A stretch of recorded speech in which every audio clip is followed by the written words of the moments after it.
Fala galerinha, eu sou o professor João Lopes e hoje vou iniciar uma lista, de resumos de forma prática, objetiva, para vocês aprenderem matemática do básico. Iniciamos o vídeo com o conteúdo Sistema de Numeração. Afinal, qual a utilidade dos números? Os números são úteis em diversas situações, como processos de contagem, medição, ordenação, codificação. Em várias situações da nossa vida, nós precisamos dos números. Então, com isso, lá na antiguidade, as primeiras civilizações, já existia a necessidade de ter um sistema de numeração. Então, historicamente, os números foram representados de várias formas. Os principais sistemas de numeração são o sistema de numeração egípcio, sistema de numeração babilônico, o sistema de numeração romano, que inclusive este até hoje usamos.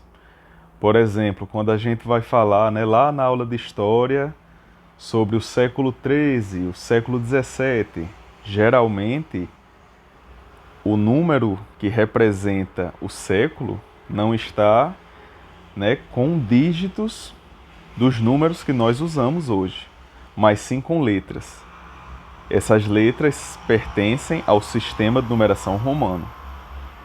Por exemplo, também o nome de uma rua, Avenida João 23, geralmente, como quando tem o nome de um papa, de um imperador, também está a numeração em algarismo romano. E para concluir essa parte, temos o sistema indo-arábico, que ele foi evoluindo até chegar no nosso sistema de numeração. Mas aí vamos ver alguns exemplos do sistema de numeração romano agora. Pronto, com essa tabela, nós temos aí a relação do nosso sistema de numeração com o sistema de numeração romano.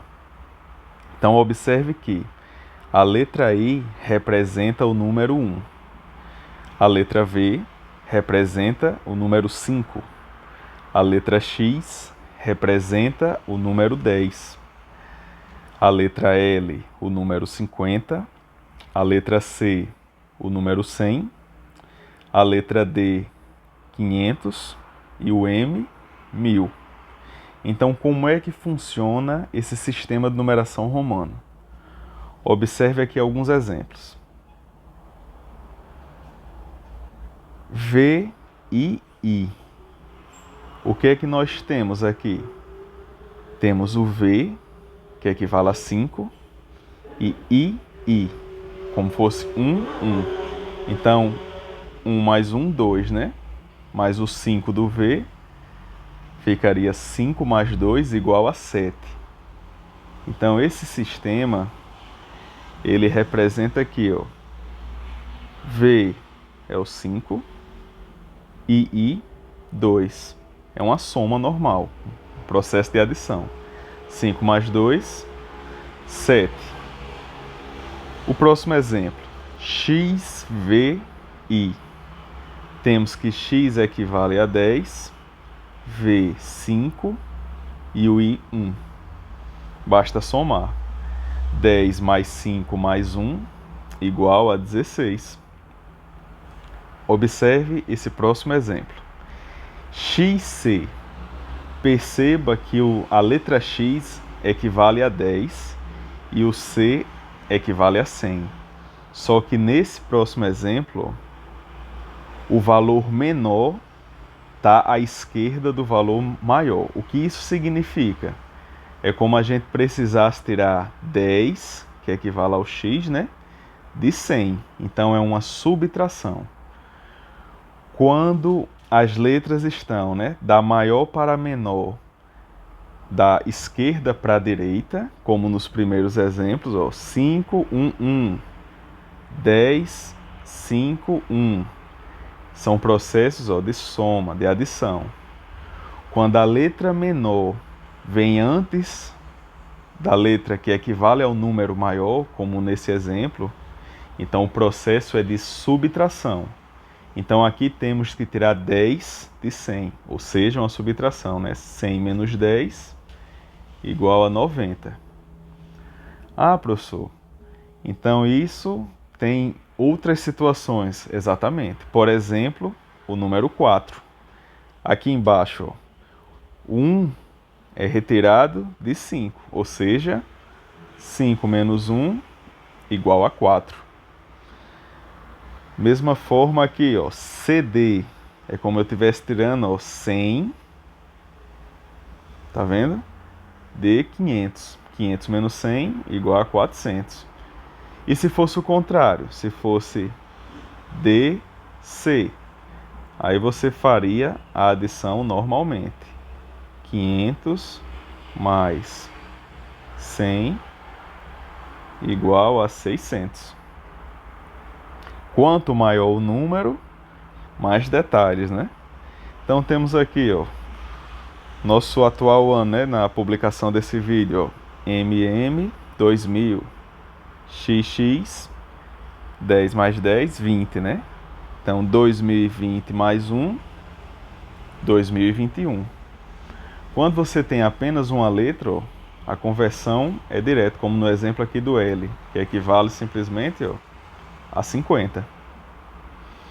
E nesses próximos casos aqui, CDL. CD, como a gente já viu nesse outro exemplo aqui, CD novamente. Então aqui a gente já sabe que é 400.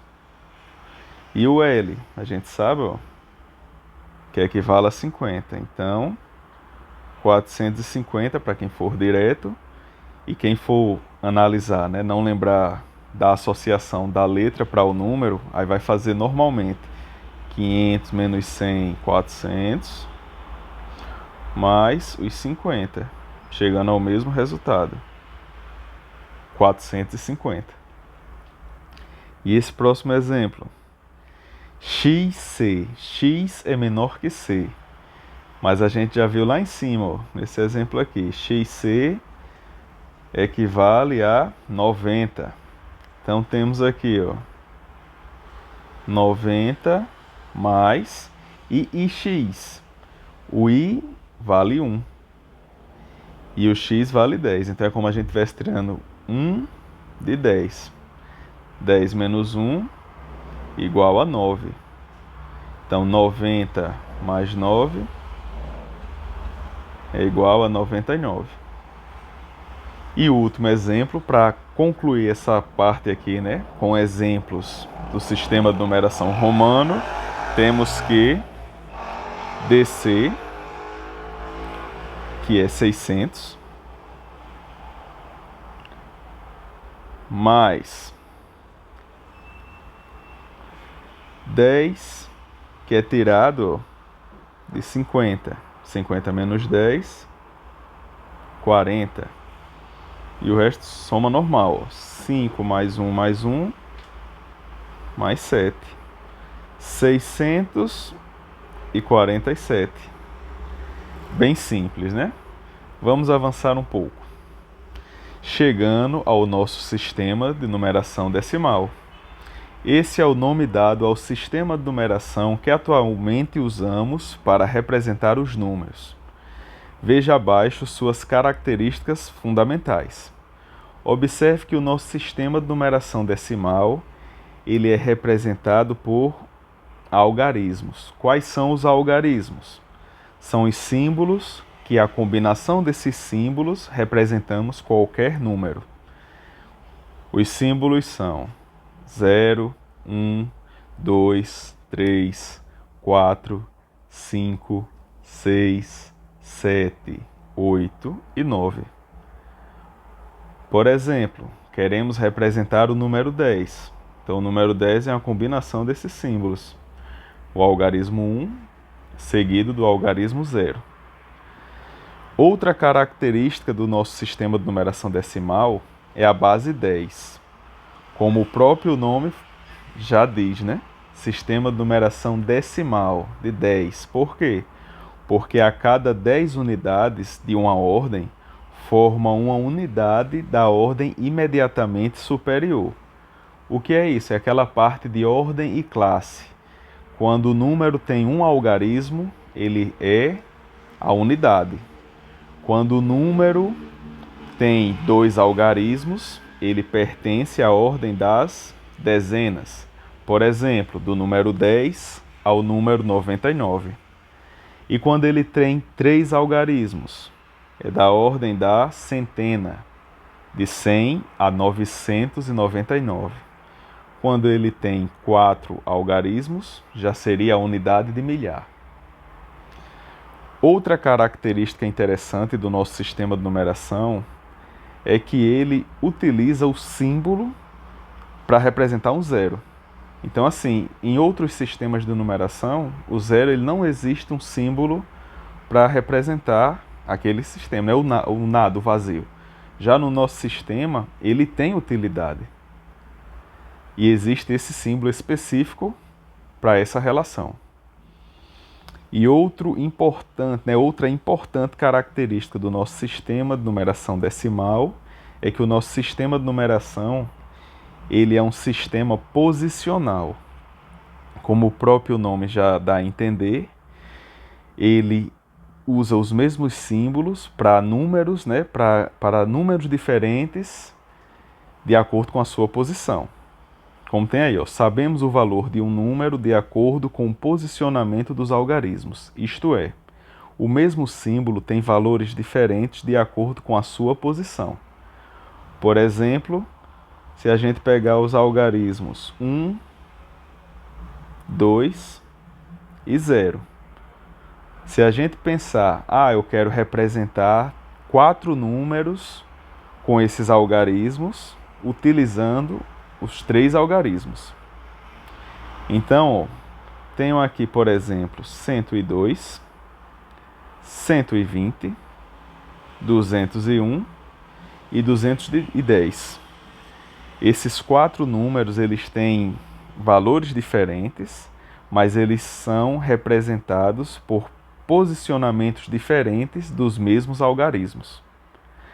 Vale salientar também que não podemos utilizar o zero na frente, por exemplo, 012, porque esse número ele não é da ordem das centenas, ele não tem 3 algarismos, porque sempre que tiver o zero à esquerda, ele não é considerado. Então não existe 012, existe apenas o 12, que aí seria apenas da ordem das dezenas, com 2 algarismos. Fácil, hein? Vamos avançar um pouco mais. Vejamos agora alguns exemplos, utilizando aquela tabelinha de unidade, dezena e centena. Lembre sempre que o nosso sistema de numeração, os números, até para em outro vídeo, quando a gente for abordar as operações, lembre que sempre a gente vem aqui, da direita para a esquerda. Então, primeiro temos no valor 321, temos primeiro a unidade, um dígito, um algarismo, unidade, 1. Dezena, temos aqui com 2 algarismos. Na dezena, na coluna da dezenas, temos o 2, mas o seu valor posicional equivale a 20. Porque é como fosse o 2 vezes 10 da dezena, igual a 20. Mesma situação para a centena, que é 300. Na coluna da centena temos o 3, mas esse 3 é como fosse 3 vezes 100, que é igual a 300. Então, se a gente utilizar já a operação de adição, é como a gente tivesse 300 da centena, mais 20 da dezena, mais 1 da unidade, 321. Da mesma forma, todos os outros exemplos. 457, ó. Temos o 7 na unidade, o 5 na coluna da dezena, que equivale a 50, e o 4 na coluna da centena, que equivale a 400. Essa parte é bem tranquila, né? É até uma revisão do 5º ano. Esse assunto é do 6º ano, do Fundamental 2. Então vamos lá, ó. Se você precisar, você pode pausar o vídeo, anotar, né? Rever, puxa um pouquinho para trás, ó, e rever a explicação. Mas essa parte é bem tranquila, beleza? Então vamos avançar um pouquinho. Agora é com você. Relembre esse conteúdo, pesquise sobre o assunto, veja exemplos no seu próprio livro. Caso você tenha apostilas, dê uma olhada, pesquise na internet. É interessante que você faça seus próprios resumos. O que você está ouvindo e vendo aqui no vídeo, tente passar para uma folha de caderno, para um bloco de notas, de acordo com as suas palavras, certo? Outra dica importante, ó, procure resolver questões. Aprimore seus conhecimentos e suas habilidades. Estudar é o caminho. Se você tiver alguma pergunta, basta escrever aí, né? Deixe uma sugestão, alguma parte que você acha interessante, comentar para complementar o nosso vídeo, beleza? E se você gostou do conteúdo, siga nossas redes sociais, se inscreva aqui no canal. Temos uma página também no Instagram, que lá postamos, né, alguns resumos. Inclusive esse resumo que está na tela, está lá como um arquivo de imagem num post da nossa página do Instagram. Então assim, ó, compartilhe nossas dicas, salve os nossos posts. E é isso, matemática é fácil, fácil. Quer aprender matemática? Simbora aqui no canal. Deixa o like e até a próxima. Valeu!